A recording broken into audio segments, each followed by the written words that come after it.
May you not grow old lonely in this life.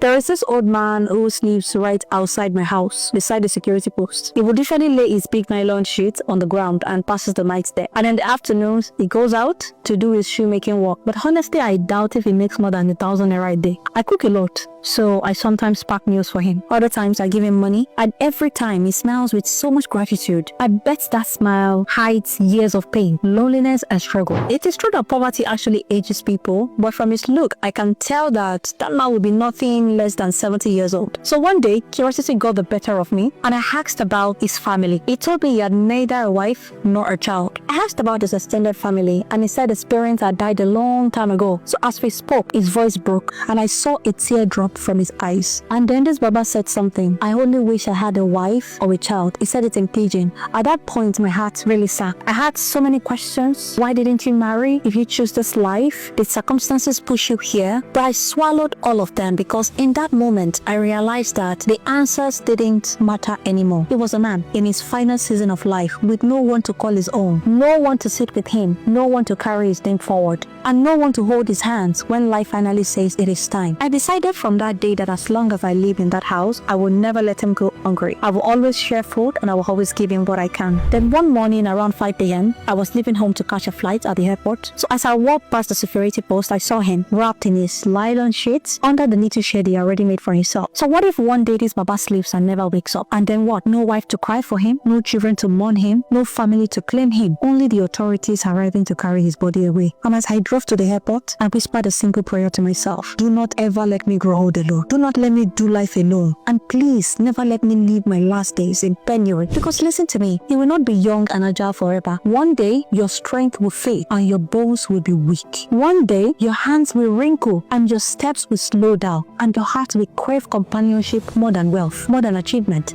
more than applause. To that woman who says, I don't need a man, I just need money and independence, I pray you never live long enough to test the emptiness of that belief. Because when your knees are weak and the world grows quiet around you, it won't be money that holds your hands. It will be love. Even your children will be living their life. They can't sit down with you forever. And to that irresponsible father who believes that children will look for him when they grow older, and to the one who mistreats his wife, who believes that his wife is not part of his real family, hear me. The strength you flaunt today is gonna fade. And when your vulnerable days come, the care and the honor you deny your wife and your children may be the very thing you long for, but you will never receive them. And to the young person who wastes their crying, chasing pleasure, always avoiding responsibility, refusing to plan, remember this, old age is the most unforgiving teacher, and one day you will wish you had used your strength to build something lasting, something bigger than yourself. No matter how independent, successful, or self-sufficient you think you are, there comes a stage in your life when companionship is no longer a luxury, it is survivor. And that's why many couples who grow old together, those who truly bonded by love, often die months apart. The heart cannot carry the weight of such loneliness. I saw this with my paternal grandparents. They died months apart. In your middle years, you think you have strength, but when old age comes, all the distraction will fade.